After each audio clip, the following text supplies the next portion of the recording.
Hey, what's up, everybody? Welcome back to Conversations in Pop Culture, and we are back in saddle once again for another season. And before I introduce my guests, I do want to remind everybody that this episode is brought to you by my friend Preston Poulter's book, Palace of the Golden Princess, which offers a fun, sexy romp through a fantasy RPG setting run by women. Issue 3 is on Kickstarter right now. And for those who are interested in trying before they buy, if you sign up for Preston's email list at pocketjackcomics.com, you can get a free PDF copy of issue 1 sent to your email. And I don't back all that many Kickstarters, as people know, but I did back this one, and you can check my record on Kickstarter under Pop Anime Comics.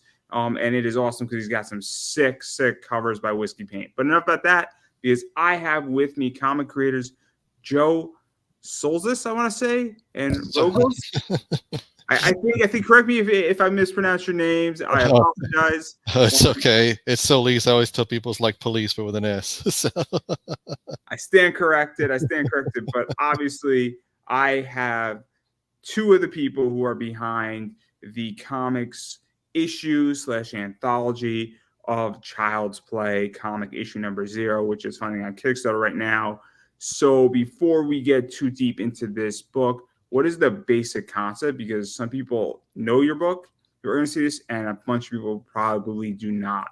And so what is the basic concept of the book? So everybody's on the same page before we really get into it, because it's a fun book. Sure. Yeah. No. So Child's Play Comics is mine and my wife's company. And me and Roy actually self-published our first comic through it, actually back in 2021. And then fast forward to this year is when we started opening up, going back to cons and whatnot. And so we self-published a couple more issues, and doing it at cons or our own website. Me and my wife actually used to own a comic and game store in our town, so we had a pretty good following, and thankfully we got a good group of friends that all kind of supported us up to that point. And so we've been talking about and learning about, I'd been on Kickstarter for over 12 years now, just for random things, more board games because my wife's into that. But I was a comic book guy in our store. So we were like, I got to know a lot of creators through Kickstarter, through seeing their projects, through backing them, through actually getting to talk to some of them, through actually getting to carry some of their books on our website. So it's just been this long journey to Kickstarter of like, well, are we going to try it? Like, are we going to add this as an avenue now to get our books out there? So Child's Play Comic 0 is a collection of all the books that we have self-published so far, kind of as an introduction to the Kickstarter crowd, and say, hey, look, we've done some stuff. We like to think we know what we're doing. And so here's a book that kind of showcases all that. We specialize in like all ages and teen titles. And then we also are going to be showcasing one of our friends' upcoming books in there. So for people who already had some of the stuff in the collection, they will get something new with this book as well. So that's the book in a nutshell. So let's actually talk a little bit about this, because before we dive into the 3/4 stories that are in here, let's actually talk about the journey a little bit, because I think it's interesting that, and this is my experience, is that a lot of people sometimes are first-time creators and they haven't backed anything. And then there's people who have come from the outside, and there's people who have obviously backed stuff and then wanted to do a comic, and then they've come into Kickstarter. So what has this been like? Because obviously having experience coming into, being a fan, and obviously also having retail experience, having board game experience, being in pop culture, what has that been like? Because you have a very different journey inward versus somebody who says, I just want to create a comic, and they haven't touched retail. Obviously, I buy and sell a lot of books on eBay. I run a business comic book oriented around selling a lot of variants and things of that nature. So I have also a very different view. So I'm very curious what that is like, because it does change the way you approach things and analyze things. And hopefully, and maybe I'm mistaken here, but there's, I believe, more of a business sense to what you're doing at this point. So what has that been like before we get into the story? Because I think that's actually really interesting about what you two have done, and along with your wife. Sure. Yeah. So if you want to know like the retail and the business side, that alone was a dream that I didn't think we'd ever do either. My wife had actually helped a friend of hers run a game shop where we used to live up in Dallas. And so she got experience kind of seeing the ins and outs of it like that. And then when we moved down here towards the Austin area near where Roy lives, we were talking about it, and we are like, well, what let's kind of take the baby steps, right? So back then it was like, okay, let's do it, but we're not going to do a brick and mortar yet. We're just going to hit up every con that we can. We're gonna use whatever distributors allow us. If it's a lot of distributors won't touch you if you don't have a brick and mortar yet. So we just pretty much worked with the ones that we could for 2 years, and we've set up everywhere and anywhere. I mean, it wasn't just cons. I mean, even at our local GameStop, if they had a big release night, they would let us set up a booth. And we had a local pizza place that had a back party room, and we would set up game nights once a month. So it's like slowly but surely we would kind of build up that following. So when after 2 years of that in our town, then we finally decided to start looking for a place. And then of course the struggle was, well, who's going to give us a chance? Because they want to see money in the bank, but they also want proof that we're going to pay the rent for the next year or whatever they sign us on. And thankfully we found a place that allowed that, and we ran that place for 2 years. So it's now to your question of what the point of view, I guess, is that obviously I got to experience the fun of working with Diamond when they were the only distributor back before COVID. I would say I'm pretty fortunate though, because I have other friends who've told me horror stories. I think the worst horror story I had was a UPS guy dropped my box and messed up my comics, and that was the worst thing that happened in 2 years. So I was pretty fortunate. So obviously, what's up, Kyle? Kyle runs a shop down in Florida dealing with a lot of Nice. and he's gonna be at New York Comic Con. Nice. He was just commenting because he's interested in a pizza game night, but because that actually sounds like a lot of fun. I mean, eat some pizza, play some board games, have a good time. Sounds like actually a lot of fun. Yeah. I kind of want to do it. I might steal that idea. Oh yeah, go for it. Totally. I mean, I would just do it like once every other month. Oh, it'd be such a fun time. Like run a firehouse and go deep. But I do want to dive into this because obviously going from retail to creating a comic is a very different beast. But for me, obviously, I haven't created a comic yet, and I don't know if I ever will. But when I do, and if I go down that path, given that I do sell a lot of books on eBay and I understand how to run a business, I learned the hard knocks way.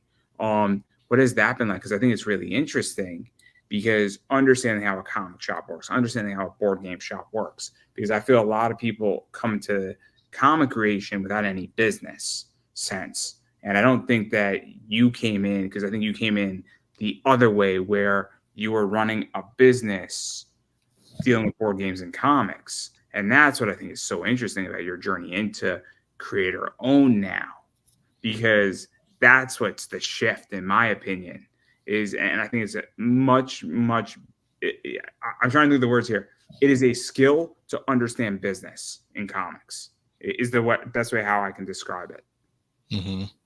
Yeah, for sure. I mean, when the time came in 2018, we had to sell it. I had to prove that it was profitable to the person who bought it, and we did, thankfully.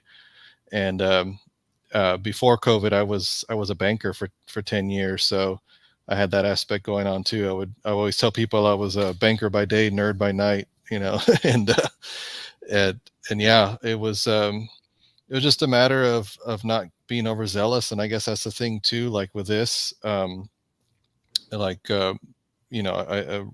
obviously the creative side, he's the one doing the art. And then whenever we talk about, okay, like, what are we going to do? Like the first one, for example, the first book, we looked at Comics Wellspring, and the smallest book they could print was an 8-pager. So we were like, let's do that. Let's just see if we can do it, And then we had to figure out, okay, how much can we sell it for realistically, even though it's 8 pages, and still make a tiny bit of profit. And so those are the kind of things we had to look at, and still do.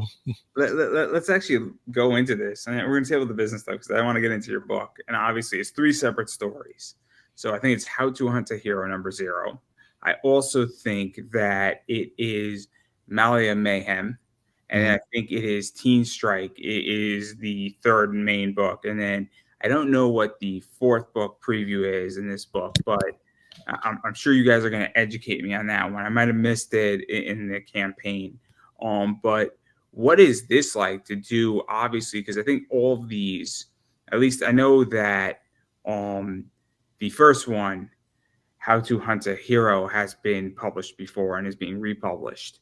But how did this idea come about to do three stories in an anthology type book Yeah. on Kickstarter? Because that's what I think is interesting at this point now, and to remaster them, make them better, update them, reletter them, clean it up a little bit. And how did that idea come about? And even what was that undertaking for you guys? Yeah, I'm gonna let Roy take this one, but yeah, I must have misspoken. It is just the three stories. You said them all. It's How to Hunt a Hero, Malia Mayhem, and Teen Strike. But Roy's actually the one who came up with the original idea for How to Hunt a Hero. So I'm gonna let him share that. Okay, cool. Hey guys, I'm Rogo or Roy. Joe and I actually go back, like he said, I feel like forever. Met in college, and shortly after we met and became friends, we started pitching. We're both into like pop, into video games and toy collecting and all that stuff that makes what I consider geek pop culture great, just the fun stuff. And we started pitching an idea of like, well, hey, we both came from loving stuff from Image to Marvel to DC and all that, but especially Image at the time. And we wanted to pitch, just come up with a story, something fun, something unique, kind of put our hat in the ring, if you will, just for fun to see if we could do it. And originally it was actually called Average Joe. And we, through the years, have tried to pitch it different ways, trying to figure out how to make this come to life. We started off almost as a kind of a Sunday comic strip because I grew up. Both of us are actually influenced a lot by Bill Watterson's Calvin and Hobbes, and the Sunday comic format. So we tried it that way, kind of these short stories, quick little stories. Joe would write them, kind of give me a draft of what we wanted to do, and then I would, back in the day, I would actually pencil them and ink them, color them, and we would put a little collection together, hoping to make basically our own little, like a little ash can that we could promote somewhere, And this is before, I think, at least for me, before online was like a thing. Like it's just seeming to blow up because, before I'm very low tech, Joe's very high tech. But it was like, how do we distribute this? And I remember back then, it was this idea of like, well, we'll go to the cons and we'll like, get a table and like start kind of like pitching this to other artists, to other, get feedback and stuff like that. But fast forward a couple of years, we've gone through a couple of different iterations of this book, and actually gosh, I think we jumped. I mean, honestly, it's been years. It's been years. We eventually, right around COVID, we kind of got this idea, or maybe it was me. I don't know kind of where this happened, but it just seemed to work. We decided to take the idea and kind of flip it on its head and actually make the villain in the story the protagonist.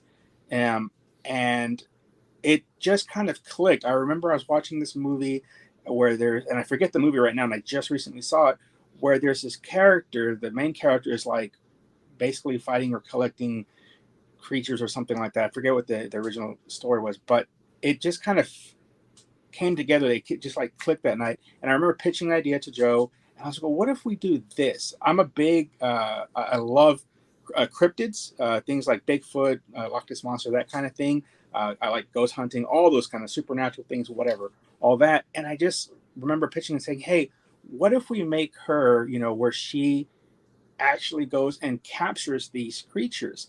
And Joe, right on, I mean, he got it. He understood it, and it just, it clicked with him. And so he started kind of like coming back with stuff, and we just decided to change the story. Like I said, flip it over and made her the main character of this book. And How to Hunt a Hero was born, basically. We changed the title, and we just kind of just kept developing her because we already had a pretty good idea of all these characters. Some of them are actually based on friends, and actually Joe, the main, or the hero of the book, is actually an amalgamation of me and Joe. He's a very unique individual. He's into the same stuff we are, Yeah. kind of based some of his experiences that we went through, either through childhood and up into college. And this is set. We actually set this in like a college setting. The main characters are all in college. This is more geared towards teens. And I wanted to do something fun where I was like, it would be really cool if this character like fought Bigfoot, just something that I can just really let loose and just have fun with as an artist, as a creator. And Joe, would go and he would, kind of like give me like a skeleton of the story. We have like point A, point B, point C, and here, you can fill in the gaps, with what you want to do with, go nuts. And so that's what I would do. I'd go in there and just kind of play with the idea. Let's actually talk a little bit about this Yeah. because it's really interesting, right? Because obviously, there's a girl and she likes a boy, Mhm. and she's a cryptid hunter. Yes. And so she's capturing these monsters, and then she basically takes their powers and injects him with it in Right. hopes that he likes her Right. for doing it. And I'm not too sure if that's exactly what happens, and then she might become the villain, or she just might be stepping aside. But obviously, it's a love story, and then it's also a superhero story. Right. It's also getting attention, and there's a lot of stuff being played with here on just kind of boy likes girl, flip it a little bit up. You got monsters in there, you got Bigfoot, you got some other things in there. Obviously, what it means to be a superhero is in there as well. But also, it's not an adult book either, meaning that, it's 11, 12, maybe 14 years old, where you're not going to drop an F-bomb in this book No. so quickly. Maybe every once in a while you could sneak it in there, Right. kind of like Fast and Furious. You get one of them, and it's all right. It's all right. You get one a movie.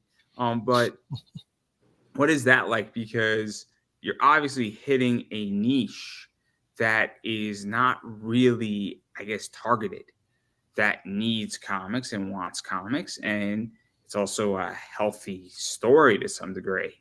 Right. And I'll just continue a little bit of this, and I'll give it to Joe because actually Joe has a really good grasp on this. But yeah, I think it's really neat that we're able to do this.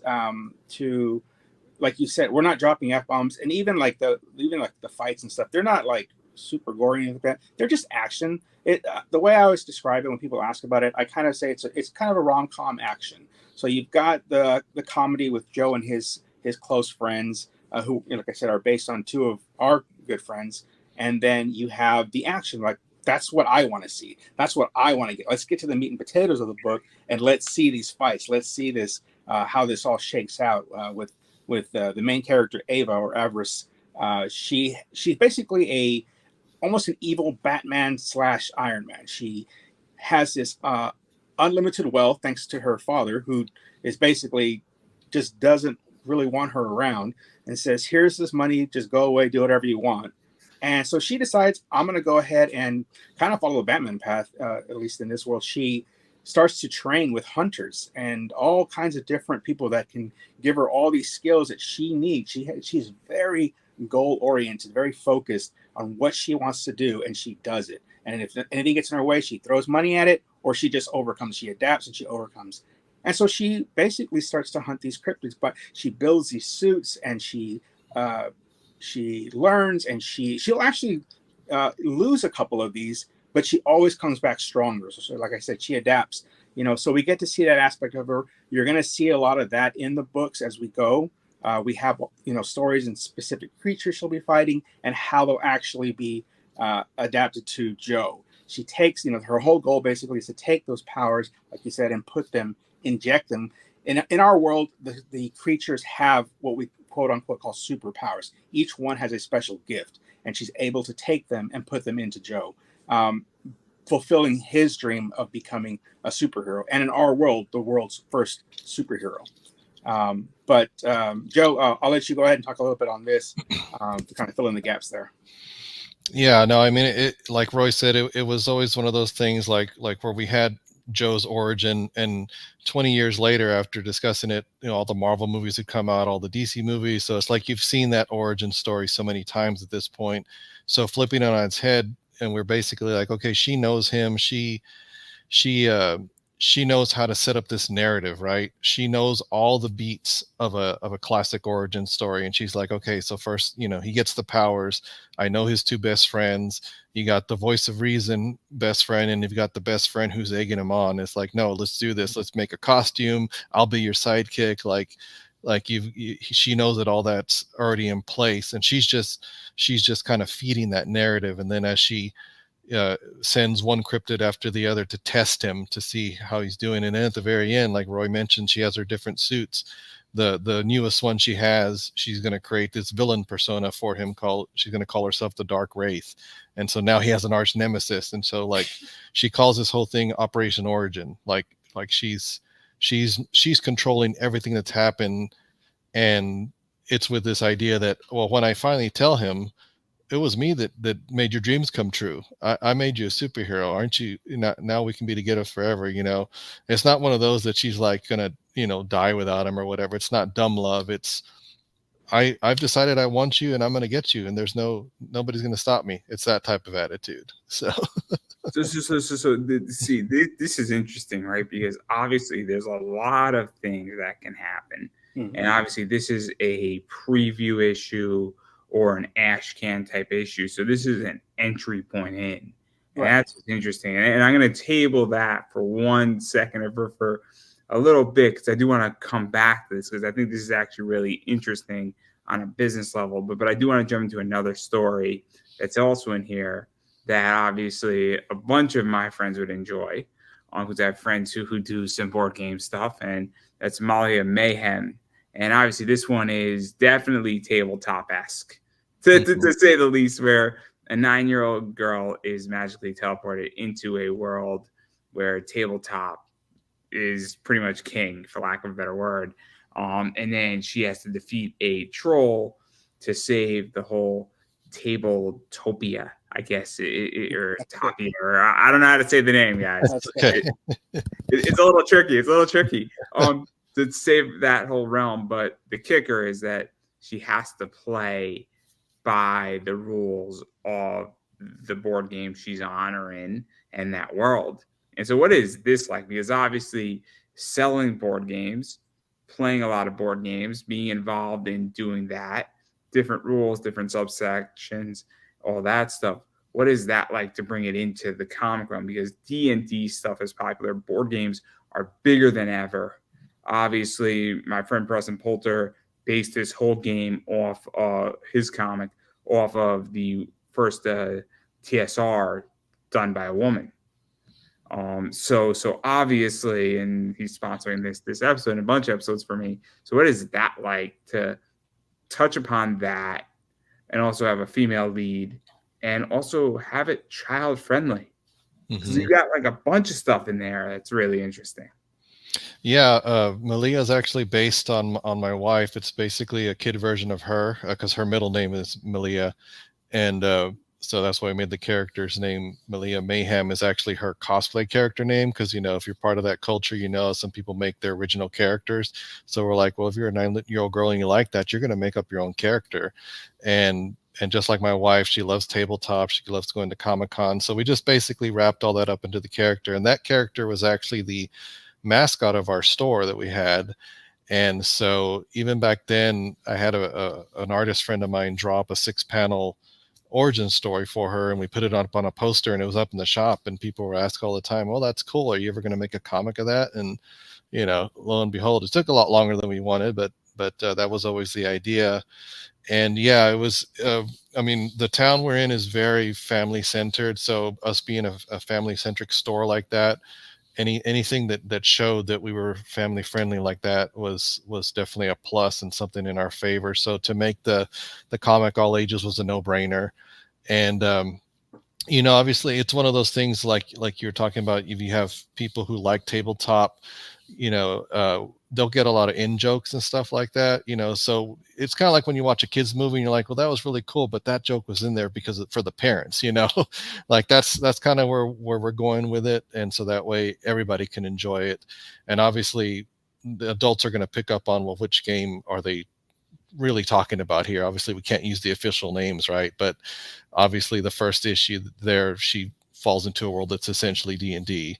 And So let me ask this, because, and I'm curious, because obviously, and feel free to disagree with me, because this is my thoughts, is that tabletopping was popular, and then I felt it fell a little out because I came in a little bit later. I came in kind of my first year in college, which was almost like 9, 10 years ago.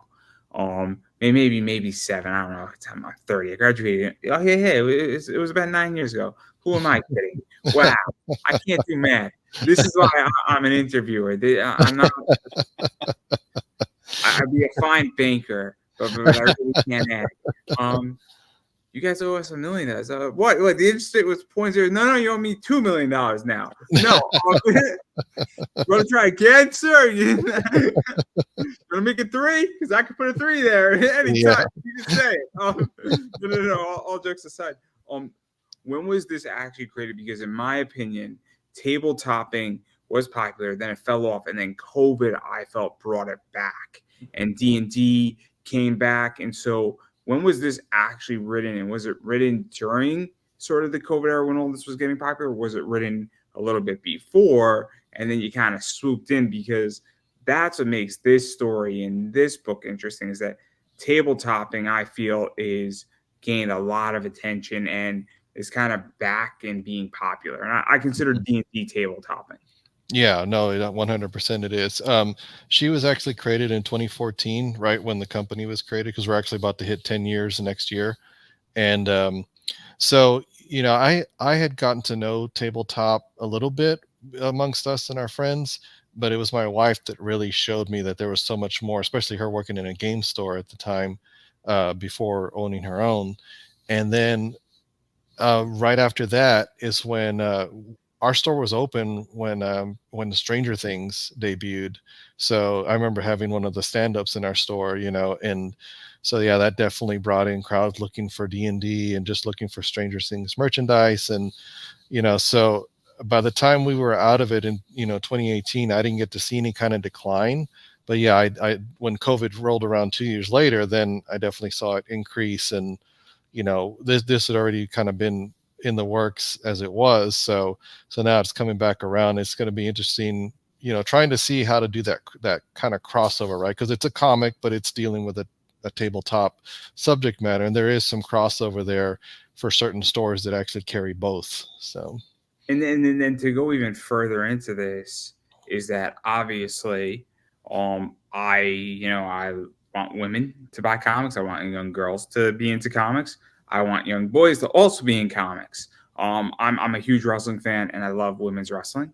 I love wrestling in general, but I love seeing women's wrestling, and I love seeing good women's wrestling in particular, where I had probably one of the best female wrestlers in the world on my show, Billy Starks. Unbelievable, beyond talented, and I love seeing women getting their just time and putting on great matches. Right now, I think Rhea Ripley is one of the best WWE superstars in that company, and by far she is the best women's wrestler at the moment in that company. And that could be controversial, and I'm happy to debate anybody, anytime, anywhere on that topic.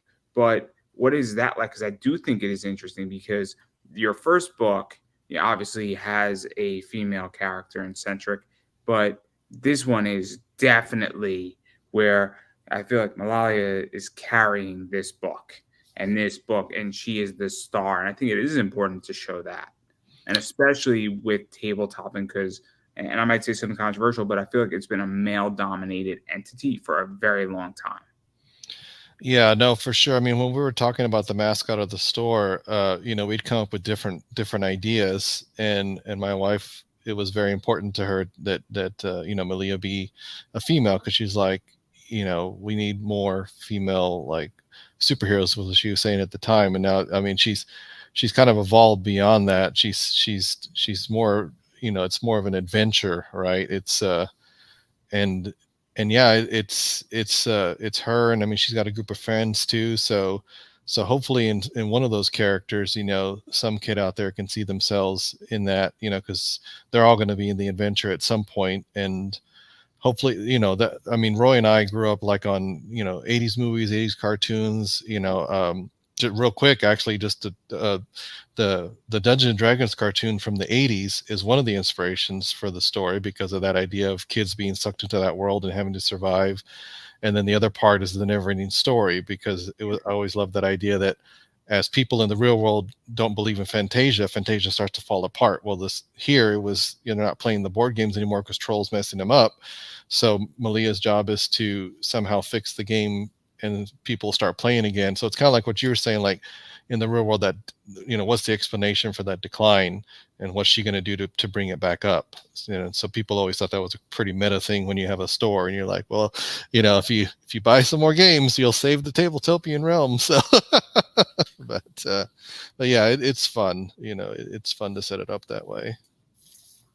And then we're also going to, to dive in further into that as well, where I just think it's also really important when you're creating because I view your book as an anthology. That's how I view it, where you have 3 stories. And I don't think that they're interconnected at the moment. That doesn't mean they can't be at some point or whatever it is or whatever you're going to do. But obviously, I think it is important when you do an anthology to have different books that hit different topics. And obviously having, that superhero thing, but then having a D&D type vibe. And then obviously we're talking about the third one in a second, but what is that like to have? And the reason why I'm focusing on this is that I hate to say this, but it has changed. And again, I might get some flack for this, but women in comics is a very new thing as far as more women artists involved, more women in comic shops. And it is a recent thing because it has been a male dominated world, and obviously things are changing, and I think there's more representation. And given the fact that you want something for everybody, right, from a business level, you want a product that fits everybody if you're a good business. And so I feel like your first one, that story obviously hits the superhero vibe. This one definitely hits a D&D vibe, but also a young girl or a young woman might say, cool, that could be me, and that represents me there. And I think that's, a selling point. I think it's really important. I don't think that you have gotten enough credit for that. Oh, well, if I can jump in real quick, I think it's challenge me. You can challenge me. You can throw down a flag. Be my guest. So like Joe and I, we grew up in the 80s. So I think a lot of that had a huge influence, even if it was subconscious. Because honestly, like I said, originally it was Average Joe and it was about him. And it just clicked, just watching movies growing up. So like for me, whenever I think of this main character, Ava, even though she is technically a villain from her perspective, a good story, the villain always pictures themselves as the hero. So still, she is a hero archetype. And I think a lot of influence for her would be like Ellen Ripley from Aliens or Sarah Connor from Terminator, the strong female lead who, can do everything a guy can and more, and we wanted that to be as the story developed a thing with her. She's very independent. She's very smart. She, like I said, she adapts to the situation. So, it kind of just all, that's why I'm saying it all kind of clicked. It all fell into place. Once we did that, everything just seemed to really meld together nicely. And, it just took off from there. So, and also, yeah, with Joe's, with Millie Mayhem, this very positive, I think, strong female, character. I think, yeah, it's the same thing. I think it's not something that I see a whole lot either. And I think I go back to like Image Comics and Marvel and DC. There are a couple in there, but nothing really like this. So, and until you really said it, I was like, oh yeah, that's true. It's kind of funny, but yeah, it's a new thing in comics. Yeah, we look at a company where, Zenescope has strong female leads, but we look at companies, we look at Marvel, we look at DC. Hell, we look at Image. There are problems with a lot of these companies. I'm a big anime Miyazaki fan, and he writes women badly. I hate to say it. I don't think he writes them horrendously, but he doesn't write them good. And there's plenty of people, even Shinkai in the anime world does not write women great. And there's plenty of mangas that do that. There's plenty of comics that don't do it well. And if we're gonna really break down stuff, there's plenty of movies that don't do it well. SAO wrote Asuna the first 12 episodes beautifully, probably one of the strongest female characters, and they threw her down and about in the last 12 of the first season. It was a disaster. So it is an issue and it is rare at this point to have strong female characters in anything. I mean, it's complicated to have strong male characters too right now. I mean, to be honest, and there's something to be said about doing that and targeting and providing and filling in that gap. I'm not saying anybody has to be perfect all the time on it, but there is something to be said about at least trying. Yeah, definitely. But we're going to talk about this because I think it's interesting in a second also. But I want to mention the third one, which is Teen Strike, as well, and that one focuses on a bunch of teenagers and friends from a small South Texas town, and they got superpowers. And I'm going to say this the nicest way: they're figuring out how to be superheroes and dealing with stuff and addressing stuff. And what is that like? Because this is kind of a coming of age story. It's a coming of responsibility, and there's a lot of stuff in play. And they're trying to figure out if they're going to make it to homecoming. It's just really funny because it's like, but I guess it's a real threat because if you just got superpowers and you're 16, no offense to anybody who's 16. I was 16 once. I think you two were 16. You're kind of a dumb 16-year-old sometimes, and you don't know any better, and you don't have wisdom, and it's kind of like this could really, really end badly. Yeah, for sure. I mean, I'll share a little bit, and I'll let Roy take it over. This one actually goes back further than me, because this is actually a collaboration with Dinosaur Entertainment. It's a video game company that's owned by one of our best friends. His name's Jesse Sosa, and he has been doing video games for well over 23 years. I think he just hit. And so when we got into making comics, him and Roy, they went to high school together, so they've always had this idea for Teen Strike. And it was, it's one of those books, kind of like we mentioned earlier with some of our others. Your friends in it. So a lot of their friends from high school are represented in that book. And then people like me, who they met later in life, we kind of got drafted in later. So it's kind of an amalgamation of people who they've met over the years. And so the idea of Teen Strike, well, first off, setting it in South Texas, where we all grew up. I mean, we didn't go to high school together, but we lived from like 3 hours from each other or something, so we're all Hispanic. We're all from that same culture. So I think that's why when we met in college, we just clicked, because even though we experienced different things, it was the same. A lot of similarities, a lot of the things that we experienced only in our culture down there. So putting that into this book and taking a group of kids, kind of like us in the late 90s, early 2000s, like, what would that be like? And it was one of those things where Jesse and Roy were like, well, what is it like? Most of the movies, like take the first Spider-Man, the Sam Raimi Spider-Man, right? Those opening scenes, like when he saves Mary Jane in the cafeteria, he catches her tray, and all those little cool moments. And then that's usually over within the first act of the movie, and then we can move on to the bigger world threatening things, right? So we were like, well, why don't we stay in that first act a little bit longer? Like, that happens. Funny little things like that happen. You go have the big fight, but then the next day you got to go back to class. Maybe you almost died yesterday, and now you got to listen to a boring speech about history, a part of history you don't care about. Like, what is that really like for a 16-year-old? And so that's what we wanted to do. That's a little bit different with Teen Strike, is that, we didn't want to forget that fun aspect of, well, what is it really like? And then when it gets serious, how do you deal with that and not lose that innocence? How can you still have fun with your friends and being a teenager like we always wanted to? Like, I'll hand it off to you on that one, Roy. Yeah. So, like he was saying, Joe was saying, it's kind of funny because it's like we start off with like these everyday problems, that every kid, teenage kid encounters. Everything from dating, what to expect, and who likes who, the love triangles, and kind of the bickering between cliques and stuff like that. And then you add on that dynamic of, well, now I've got superhero powers. Like, what am I going to do, and what's it going to do to us on that level? So, yeah, it was just something fun that we just kind of drew. They say write what you know. We wanted to do something that we actually put scenarios, situations within the story of stuff that actually happened, but then we just put that superhero spin on it. So these friends, these best friends, are all grown up together. Like Joe was saying, they're all from this really small town, which it's kind of neat to put that out there because we're actually using the real life town as our backdrop for this.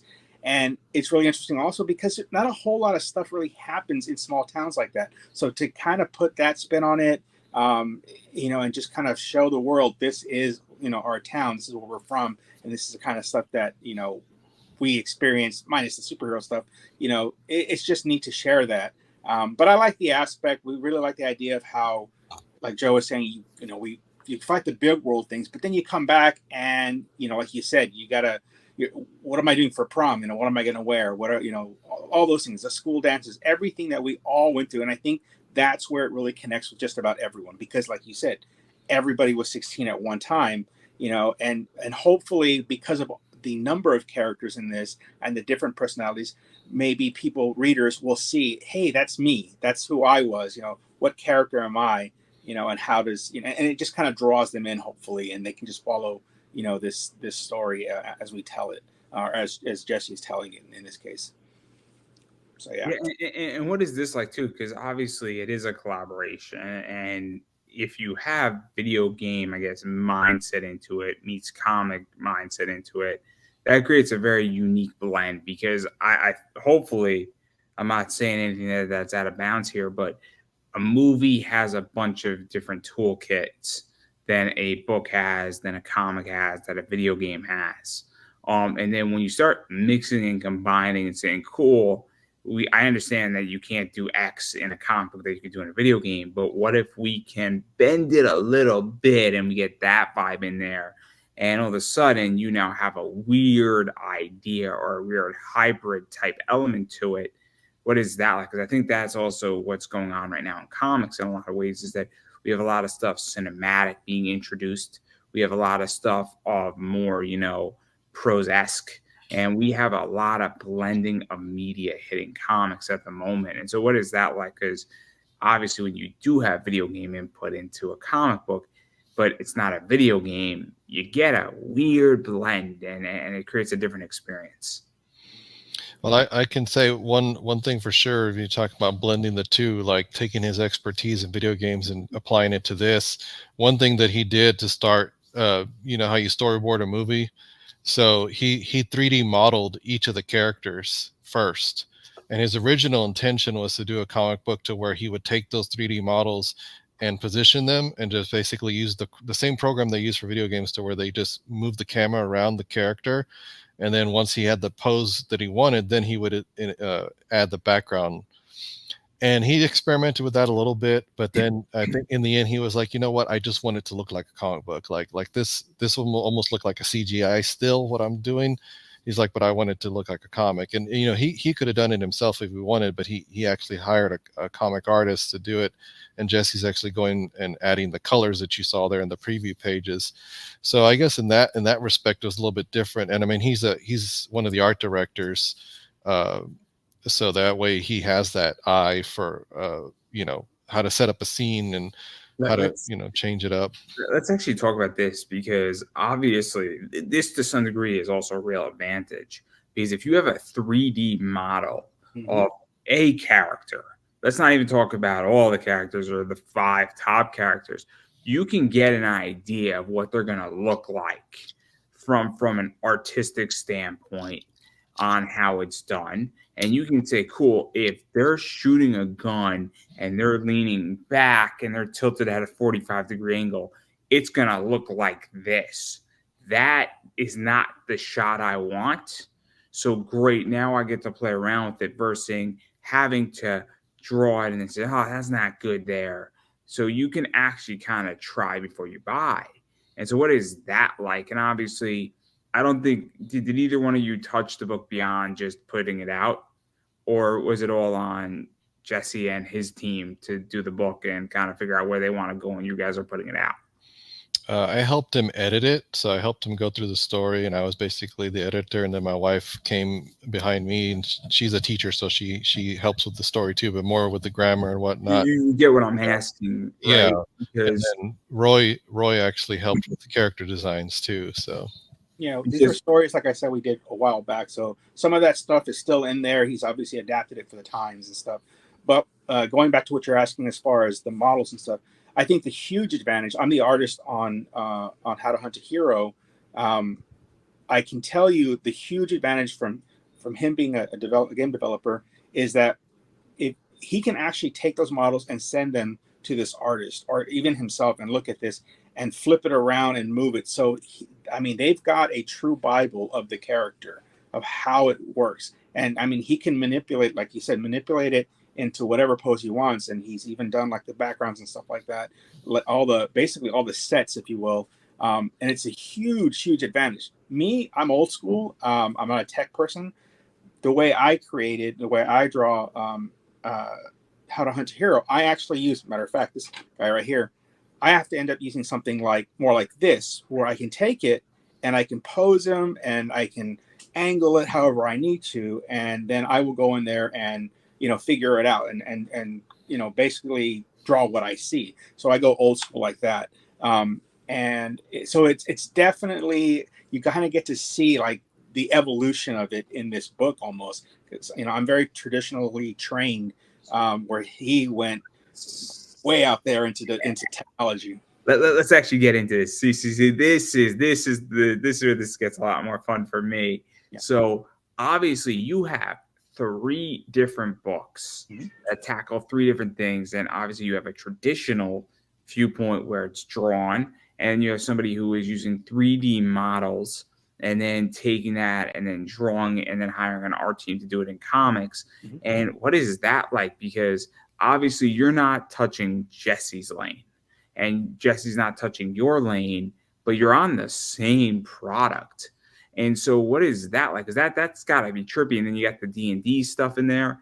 And so what is this like? Because this is why anthologies, in my opinion, work sometimes, especially a true anthology, not a connecting anthology that's weaved through 3 pages that connect everything together. That to me is different. That is a connected anthology versus a raw anthology. I view your book as a raw anthology. I hope that's not an insult, by the way, because it's 3 separate stories that don't interfere with each other, but are done by the same group of people. But what is that like? Because it's kind of a cool experience for a customer, I would imagine. And I think it's a really smart experience because I might not like a particular book in this, but the other story I might like, and it carries the book or it makes the sale.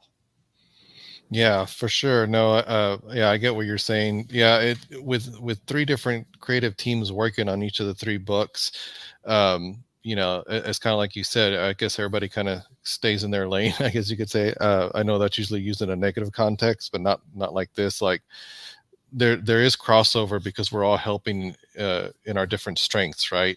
So it's like, since I'm the writer, I if Roy has a question about something in that story, I can help with that. If Jesse needed designs for Teen Strike, he asked Roy, "Hey, can you help me with some of the designs?" So there was the crossover there.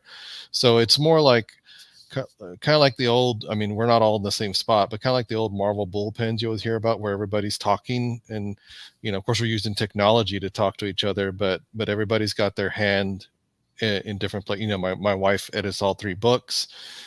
So that, I guess, in that respect, that's the only link. The link is on the creative side, not on the story. So like you said, if maybe 1 or 2 of the stories appeals to you and the other one doesn't, well then, the book still has things that you want overall. And that's what this book particularly that's on Kickstarter is meant to be, is like, here's 3 things, what would you like, basically. To even go further into that, obviously somebody might say, look, I don't like this model stuff and I like traditional art. And it's not that the story's bad, but I really like when it's done traditional. I like the creation. I even like the style of how this book is done, because when you're 3D modeling that you're taking into comics, it has a different process. And somebody might say, look, I love the way that book is composed and I love the way this book looks, because it could just be stylistic, right?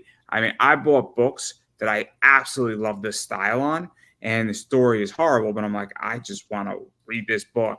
I was just referred a book, I think it's Faust. It's not a kid-friendly book. It's everything that it's like Wolverine rated NC-17. I think it is the book. So everything that Wolverine does and Deadpool does, just times that by 100 and make it horrible. You read the book because it's black and white. Apparently, a friend of mine referred me to it. I'm waiting for it to come out in an omnibus and traditional edition by Black Mask of all people, and that company's that's doing it. It's a black and white, beautiful book. You're reading that book for the art, not for the story, but it's a stylistic book for that reason. And so, what is this like? Because I think this is the secret sauce with this book is that there's 3 stories, which means you have 3 opportunities to make a sale Right. on your book. And I hate to make this about money, but it is about money to some degree, because if you have 1 opportunity, that's great. But if you have 3, that's even better. Sorry for cutting you off.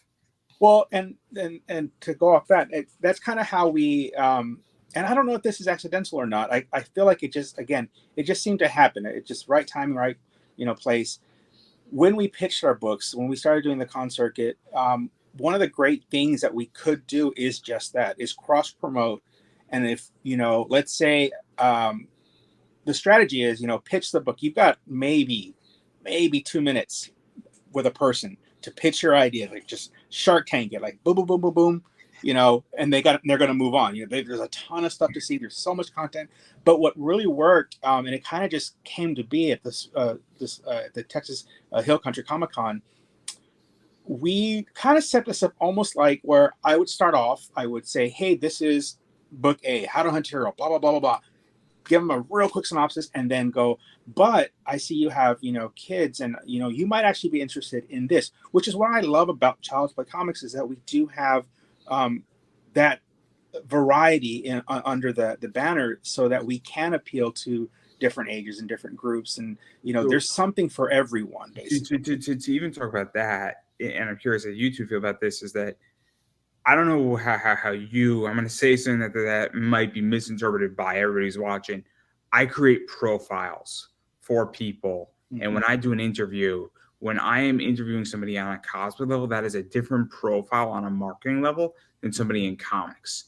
And I don't think it's stereotyping. It's just saying, look, a cosplayer has this type of income, they have this type of attitude, they have this type of thing. And so when I go and market that interview, I have a different approach with a cosplayer than I do with a voice actor, than I have with a wrestler. And I have a different approach with a wrestler who primarily spends time in Texas, Oklahoma, and Nebraska versus spending time up in the East Coast, just because there's different promotions and different groups cater to different areas on Facebook and Twitter and Instagram.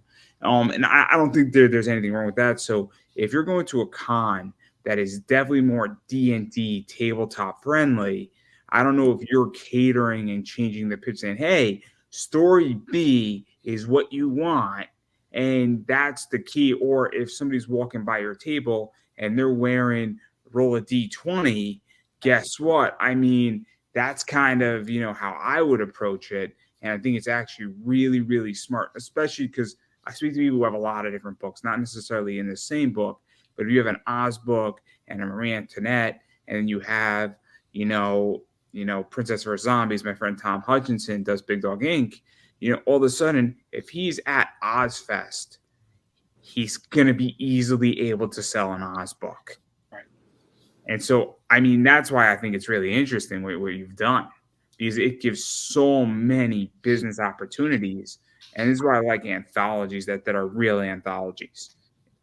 And the other great thing with it, another kind of pitch we had in it was I don't know if it's just us or maybe because we're in this right now, but I feel like there's a lot of people out there who want to do something like this, who maybe just are afraid, it's not going to take off, that nobody's going to like it, their idea, whatever, but what we actually did also is in the back of Middle Mayhem, Joe set it up to where it kind of laid out, this is how you do a comic book, which was really smart. And even in How to Hunt a Hero, in the back, we've got like the character design and kind of like some notes, like these are like editor's notes and our artist notes, this and that. And it kind of laid it out to where we could actually talk to people and relate to them on that level as well and say, hey, don't be afraid to do it.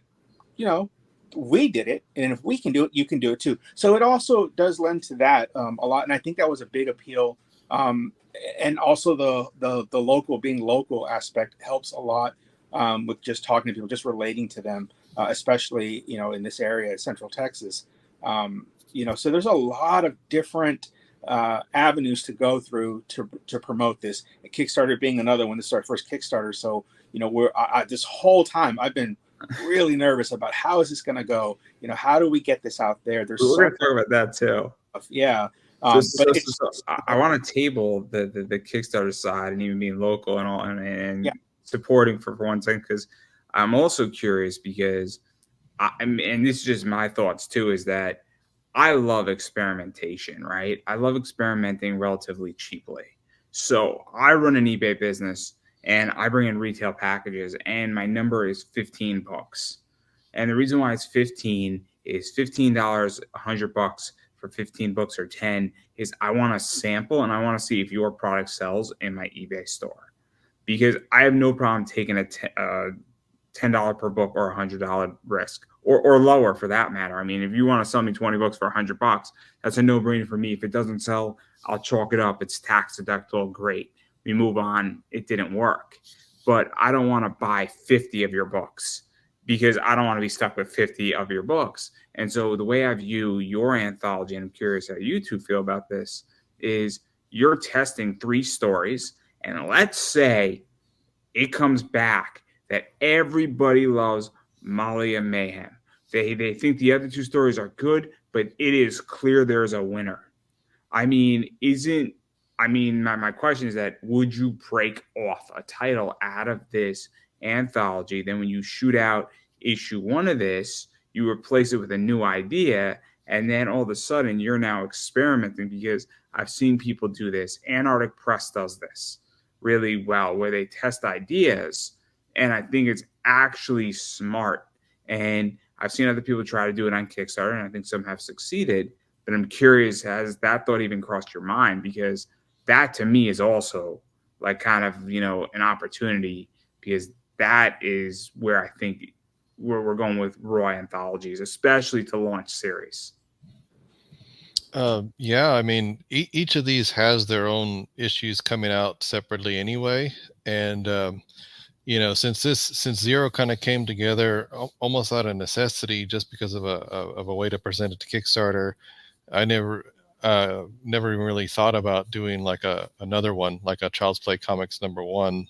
But I can see what you're saying, like if we had stories that were like 8 pages here, 16 pages there. I mean, this one adds up to 44, which is a healthy little book too, which is another thing we wanted for Kickstarter. It's like we wanted to bring you a nice chunky book, and that's what we did.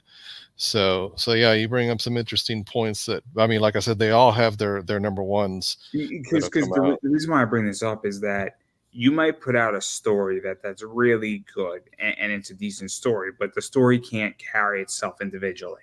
If that makes sense. I hate to say it, it's a dose of reality. But if you put it with another story that can't carry itself and sustain itself economically, and I'm not even trying to be mean, it's not a writing problem. Some stories just don't have the pull. I hate to say it. And if you get offended, I'm sorry, everybody. I'm just being honest. But if you put 2 stories that might not be able to sustain pull and fund, but you put them together in the same book, all of a sudden you funded a book, and those stories get to continue. And maybe instead of doing 22 or 24 pages individually, you do 16 and 16. But then all of a sudden you now get to continue those stories. And that's what I think is that I think this is a creative problem, because I've seen this with comics where somebody has a good concept, but they have to end their story after issue 3. And I'm like, why?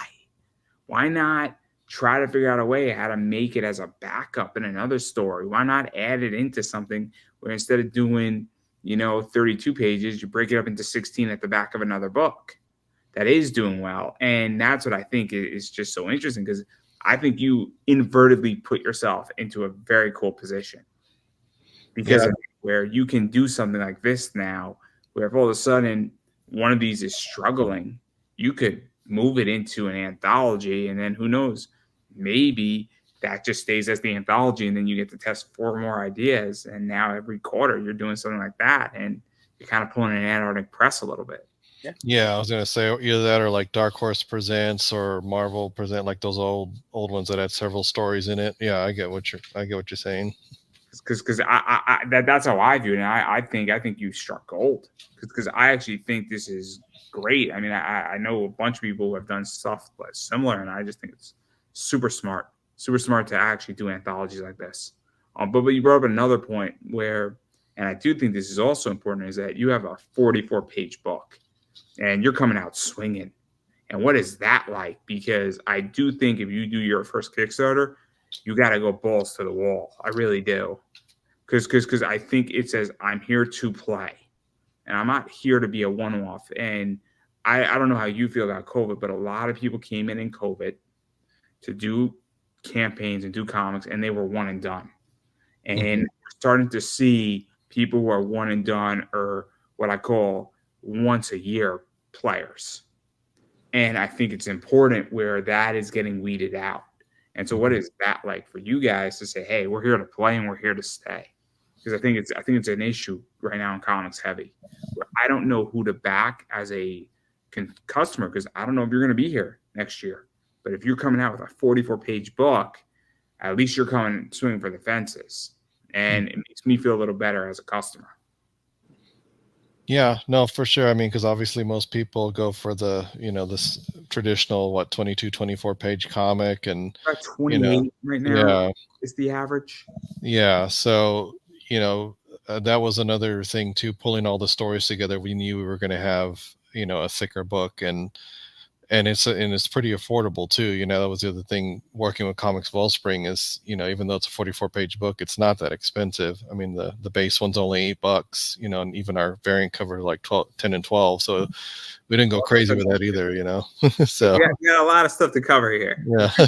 This is interesting. See, I like speaking to people when they first launch a Kickstarter and they're in the impetus and they're in their startup, because I say something where I think that after a while, and if you've been doing 20 of these, I think you forget what it means to start a book, what it means to be closest to your customers. The second you do 20,000, 30,000, 40,000, it's great, but you are now distanced from your customers. If you did 1,500, you are at the base of your customers. And I think it's a very important thing to be closest to your customers. I know customers in my business by their first name, and I know what's going on in their life. Whether I'm supposed to or not on eBay doesn't matter, because I understand who people are. And I understand I'm buying somebody a book, and they're not going to be able to buy this book for 6 months. But when they want to buy it, they're going to buy it heavy. And then be like, you set it aside for me. That makes sense.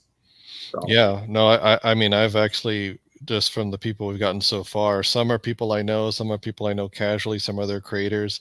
I've made sure to shoot them a message, say, hey, I saw you back to our Kickstarter. Thank you so much. And, just show that little appreciation goes a long way. But I do want to touch upon something where obviously you guys are doing a book that is a child's book and a children's book and old age book. And that's also a different beast collectively as well.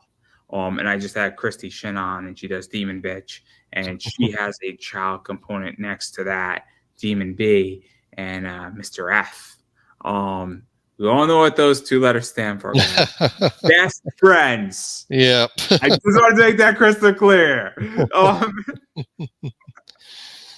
But it is a different beast. I had Rob Motari on. I don't know if you know who Rob Motari is. Yeah, I've seen both of them. Mm-hmm. And obviously his book, what is it, Wolf Pups? The Wolf Pup, yeah, I backed that one. I don't think it made it. I could be wrong. Yeah, it did. Did he get to 10,000 on that book? Yep, he sure did. I followed. Yeah, I got it there at the end. Great. I did not see that one coming. I thought it was going to be rough. That was a close one. That was a close one. I know his plushie did well, and I wasn't following it, but that's surprising. I'm not because it's not a good book, but I knew it was a struggle. Is the point? So what is this like to be in this space though? Because obviously children's books and children's comics are really difficult on Kickstarter. Mm-hmm. Yeah, no, we knew that coming in, and thankfully, because we already had other outlets to sell to that demographic, like our own website and people who already follow us, coming to Kickstarter, we're just kind of adding another piece to that, right? So that's why we set our goal lower, because we knew even after we finished Kickstarter, we already have people that we're going to hit up because we know they're not going to use Kickstarter for whatever reason, but they'll use our website. So when we're done, we're going to have all those orders come in from both sources. You just touched upon something, and Mm-hmm. I don't know if you even realize what you just touched upon. You just explained that Kickstarter, in my opinion, and I'm going to explain this to everybody who's watching it, because I'm going to cut this clip up. It's brilliant what you just explained. Is Kickstarter is just a funding round, and this is where I think you just explained one of the biggest problems in comics and crowdfunding is that people view Kickstarter as the be all end all, when in reality it is only the beginning. Meaning that when I ran my campaign for my podcast, what people didn't understand is that I was coming in already funded from other sponsors, and it was just for year 2 and year 3 and other components where it was just a funding round. And I think this is the mistake that people make. And I think you mentioned something where you have your website, you have probably retails that you're calling, you have cons to sell at. And this is just saying, hey, cool, can we get $500 to print our book? Can we get $1,000 to print our book? Can we get a distribution on Kickstarter? Because maybe somebody's going to come across this and say, cool, this book is on Kickstarter. Great. I would have not have known about it before. And I think that's something that is so crucial, and that even some top creators could pay attention to. Cool. Thank you. Yeah. Like I said, I've obviously been learning from a lot of different people too, and trying to see, trying to learn from other people's both successes and failures. So, but I do want to talk about the Kickstarter stuff though, because obviously you both are brand new. I am somewhat brand new as well, where I ran one. So obviously, what is this like? Because Kickstarter is fun, but also intimidating. You're also putting out a project where I hate to say this, you could get nothing. And it could be demoralizing. I mean, there were days, and I don't know how much you know about me, but that month of January was not a fun month for me. And there were plenty of days where I poured myself an extra large Jack and Coke. There were a few of those, not counting my birthday. That one I get a pass on. But there were a few of those. So what has this been like? Because I don't know how your personalities, but I'm looking at it, I'm saying what's going on. And I mean, I hustled for every fucking dollar during mine. And what has this been like? Because it is a very stressful and emotional time. I'll let you take this one, Roy. I know you mentioned a little bit of it earlier. Yeah, no, definitely. I had anxiety going into this for sure, especially it being the first one. But again, one of these things that I think was really neat, having multiple projects under multiple companies under this, is that we actually help each other out quite a bit. So Joe kind of really handled the brunt of it. Like, he did the research, like he said, learning from successes and failures. He has a really good, he's very adept at understanding that aspect of it. And then where, he basically delegates, well, how can we pull our resources and make this successful? So little things, just like advertising, hustling, just getting the word out. Then, like Jesse, lending a hand, he would kind of help us design some of our kind of our ads in there and make it, really pop based on his experience, like what works, what doesn't work. Even pointing out stuff that he's like, well, maybe let's change this. I see you did this, but let's do this instead, and we just kind of we just go in circles and we figure out what worked. And, but in the end, yes, it was watching it and just kind of putting it out there. You're putting yourself out there. Are people gonna are they going to connect with us? Are they going to like it? But this is definitely, I think, for all of us, a passion project. It's something we all wanted to do. So we understand, the risks, and we have a lot of stories to tell, but these are the ones that we really wanted to get out there, and I think we felt had the best chance or opportunity to take off, in this collection. But Joe, as far as your side. Oh yeah, no, I mean, like I mentioned, just trying to learn everything. I mean, I took a good year or so just learning as much as I could from different people, and seeing Kickstarter, some fun, some not, and trying to figure out, well, why didn't they, and yeah, just even up until launch, having other creators that I had come to trust, reviewing it and be like, well, maybe you should do this instead, or maybe you should consider that. So yeah, it's all the different aspects just coming together. And yeah, I mean, in that it was nice to fund so quickly, and now it's just a matter of, well, we can't just sit back and take a breath. Now we still have 28 days, and now it's about building, right? It's like you want to So build it more. let's actually talk about that too, because there's a bunch of schools of thoughts on Kickstarter. There's asking for what you need. There's also saying ask for a low goal, ask for what you think is appropriate, or ask even a little bit below what you need, because obviously, I mean, everybody is different in Kickstarter. Some people are doing this where half the book's done and they need $4,500 to print it and get the other half done. And so they can't really, on a business level, force to, take a hit, right? Because they don't have other venues, or they didn't self-fund this, or they're going to pay themselves back after the fact. So that's some people's business model, where everything's paid for. They just needed to print the book, and then their goal is to get their money on the back end. Other people have half the money now, and then they use Kickstarter to get the other half. And also some people say, look, I could do this by myself, but I would like $3,000 just so that I can have a bit of a safety net. And so you guys funded very quickly, and you're fully funded because your goal is at $100. And so you took, obviously, saying, set my goal low and fund, and now we're funded, we're successful on Kickstarter. Because if you fund on Kickstarter for $100, I mean, you funded on Kickstarter for $100 and you had a successful project, as far as the funding goes, and you can't deny that. So what was that like? Because I do think it is important to understand that there is strategy going into Kickstarters. Yeah, no, our goal was 300, and the way I came up with that was, we have 4 variant covers, right? Comics Wellspring requires that we print 25 copies of each one. So I know that's already, that's already how much money we need to print those books. And then we had a few extra things like some swag and whatnot, but that's not that expensive to get. So really that's how I came up with that. It was just, this is literally the minimum that Comics Wellspring is going to ask for us to print.